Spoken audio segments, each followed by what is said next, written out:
కూకట్పల్లి నియోజకవర్గంలో ఎమ్మెల్యే మాధవరం కృష్ణారావు కళ్యాణలక్ష్మి చెక్కులను పంపిణీ చేశారు. ఈ క్రమంలో కాంగ్రెస్ ప్రభుత్వం ఇస్తానన్న తులం బంగారం ఏదని లబ్ధిదారులు ఎంఆర్ఓను ప్రశ్నించారు. స్పందించిన ఎమ్మెల్యే గత బీఆర్ఎస్ ప్రభుత్వం చెప్పినట్లుగానే ₹1,00,000 ఆర్థిక సాయం చేస్తున్నామని, ఇప్పటి ప్రభుత్వం ఇస్తామన్న తులం బంగారం వారిని అడగాలని సూచించారు. దాంతో లబ్ధిదారులు నిలదీశారు. రేవంత్ సర్కార్ ఏర్పడి 16 నెలలు గడిచినా తులం బంగారం ఊసేలేదన్నారు ఎమ్మెల్యే కృష్ణారావు. అబద్ధపు హామీలతో అధికారంలోకి వచ్చిన రేవంత్ సర్కార్ ఇచ్చిన హామీలు నెరవేర్చుకుంటే ప్రజల పక్షాన ప్రశ్నిస్తూనే ఉంటామన్నారు. स्वामी सर मन कंटे चलो भैया कांग्रेस पार्टी वाला पूछो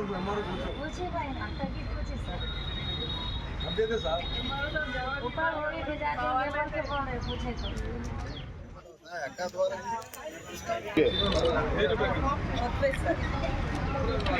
ओके